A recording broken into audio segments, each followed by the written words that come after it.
Chapter 5, Behavioral and Social Theories of Learning, PowerPoint. In this chapter, you will learn the concept of learning, the principles of behavioral learning theories, the implications of behavioral learning principles for classroom practices, and social learning theories and their implications for classroom practices. Behavioral, social, and cognitive learning theories. Behavioral learning theories focus on the ways that pleasurable or unpleasant consequences of behavior change individuals' behavior over time and the way individuals model their behavior on that of others. Social learning theories focus on the effects of thought on action and action on thought. Cognitive learning theories emphasizes unobservable mental processes that people use to learn and remember new information or skills. What is learning? The definition of learning is usually defined as a change in an individual is caused by experience. It is also defined as long-lasting change in the learner's knowledge as a result of the learner's experiences. Learning takes place in many ways. Sometimes it's intentional, sometimes not. Learning is happening every minute of every day.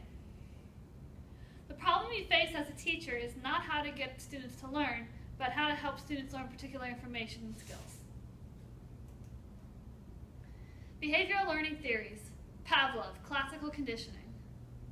In the late 1800s and early 1900s, Russian scientist Ivan Pavlov and his colleagues studied dogs and how they respond to their digestive process. He observed that when meat was placed near the dog's mouth, the dog's response triggered an automatic response. Without before training, in which the meat is called an unconditional stimulus. The response of the dog salivating is called an unconditioned response. If there is a neutral stimuli, for example, a bell, it would not produce salivation, which would have no effect to the response. If a previous neutral stimuli was paired with an unconditional stimulus, the neutral stimulus becomes a conditioned stimulus and gains the power to prompt a good response. After the bell and the meat are presented together several times, the ringing bell calls the dog to salivate, which is referred to as classical conditioning. The use of pleasant and unpleasant consequences to change behavior is called operant conditioning.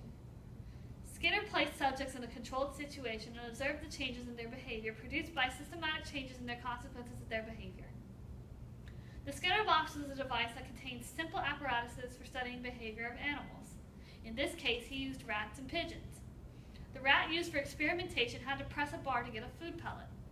After a few accidental presses, the rat strengthens his bar pressing skills and weakened other skills.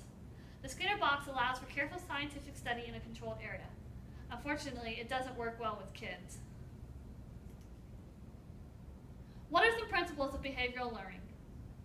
Pleasurable consequences strengthen behavior, while unpleasant consequences weaken it. Reinforcers are anything that strengthen a behavior. Primary reinforcers satisfy basic human needs, while secondary reinforcers acquire value by being associated with primary reinforcers or other well-established secondary reinforcers. For example, money has no value to a young child until they learn that money is used to buy tangible primary and secondary reinforcers. The Premack principle. The Premack principle, sometimes called the grandma rule, alternates more enjoyable activities with less enjoyable activities and making preparation for fun activities depending on successful completion of less enjoyable activities. When using this principle in younger children, ages 4 to 10, it tends to work when rewards are used to control their behavior.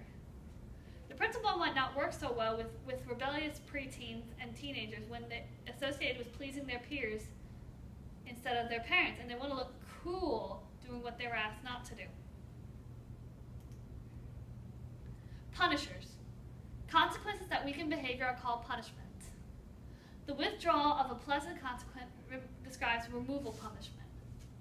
Timeout refers to a student who misbehaves and has to sit out on activities for several minutes at a time. Schedule of reinforcement. The definition is the frequency with which reinforcers are given, the amount of time that elapses between opportunities for reinforcement, and the predictability of reinforcement. Types of those reinforcements are a fixed ratio schedule, which is a fixed number of behaviors given by a resource, variable ratio schedule, which the number of behaviors are unpredictable, fixed interval schedule, which is available at certain periodic times only, and variable interval schedule, which is reinforcement available at some times but not others. Lastly, the role of antecedents. Cueing. Events that precede behavior, or antecedent stimuli, inform us of which behavior will be reinforced, punished, or ignored. Stimulus discrimination. The use of cues, signals, or information to know when behavior is likely to be reinforced. In this case, in the classroom, when to punish or not to punish a student. Generalization. The transfer of behaviors learned under one set of conditions to the other situation.